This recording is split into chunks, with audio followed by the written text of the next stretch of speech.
Ali Khamenei, ruthless defender of Iran's revolution. The Iranian Supreme Leader is backed into a corner, a situation he has spent his life doing his best to avoid.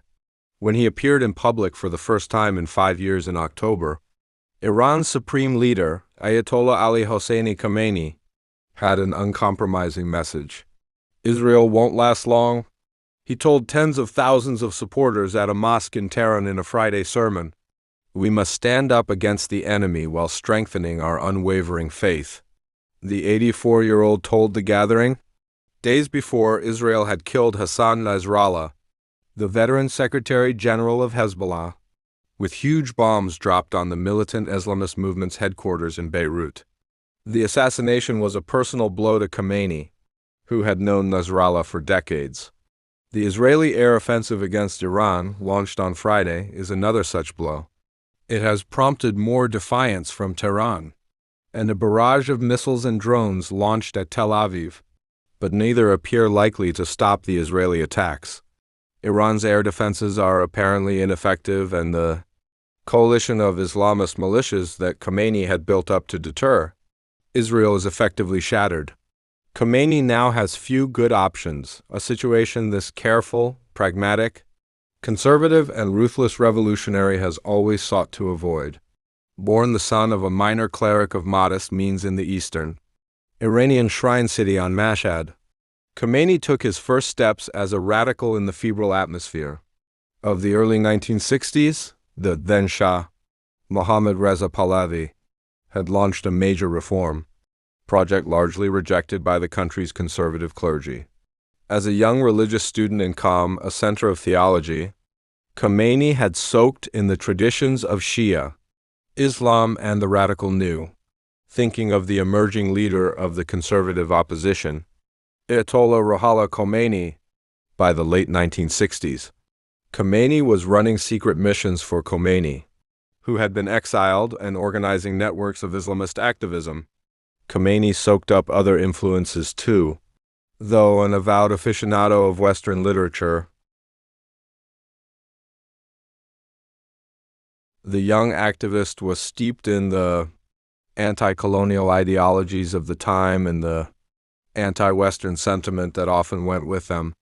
He met thinkers who sought to meld Marxism and Islamism to create new ideologies, liked works describing the Wastaxification of his country, and translated works by Said Qutb, an Egyptian who would inspire generations of Islamist extremists into Farsi.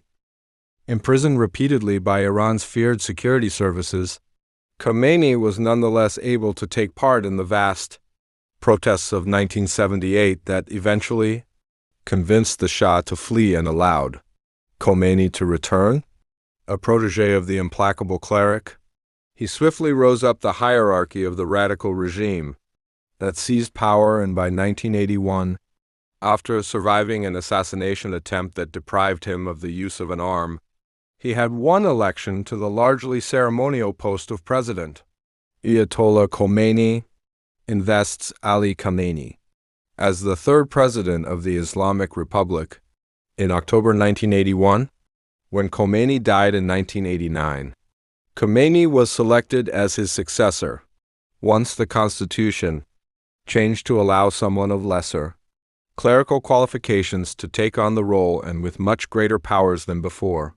Khomeini swiftly deployed these to consolidate his control over the sprawling and fragmented apparatus of Iran's post-revolutionary state. One key power base was the Islamic Revolutionary Guard Corps, IRGC, the beating activist heart of the new regime and a powerful military, social, and economic force. But Khamenei, as ever, was careful to find other powerful allies and clients too. Through the 1990s, he further strengthened his grip, eliminating opponents and rewarding those loyal to him. Even poets Khomeini had once professed to admire were targeted by security services. Overseas dissidents were hunted down, and the relationship with Hezbollah, which the IRGC had helped found in the aftermath of the revolution, was reinforced. At all times, he followed his strategy of pragmatically advancing the inflexible principles of the project, bequeathed him by his late mentor. When in 1997, Mohammad Khatami a reformist candidate, won the presidency in a landslide. Khamenei allowed him some freedom of action but worked hard and often, forcefully, to protect the core of the regime and its ideology from any serious challenge. Ali Khamenei prays with Mohammad Khatami. Khamenei did not, however, stop Khatami reaching out to Washington in an ultimately abortive effort to establish better relations in the aftermath of the 9/11 attacks in 2001 and, following Khamenei's example, forswore weapons of mass destruction. But he also backed the IRGC's efforts to bleed U.S. forces in Iraq after their 2003 invasion and extend Iranian influence in the neighboring country. This marked the further extension of his strategy of relying on proxies to project power across the region and deter and threaten Israel, named Little Satan by the revolutionaries in 1979 as the Great Satan of the U.S. Khamenei was skeptical of the nuclear deal painstakingly negotiated by Iranian officials with the U.S. and others, but he did not oppose its implementation in 2015. Analysts argue over whether he has sought to restrain or encourage hardliners in the IRGC who have pushed for Iran to acquire a bomb.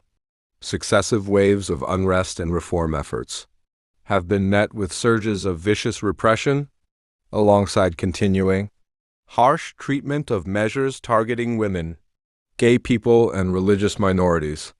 This, along with deteriorating economic circumstances, have disillusioned many erstwhile supporters of the regime and broadened existing unrest.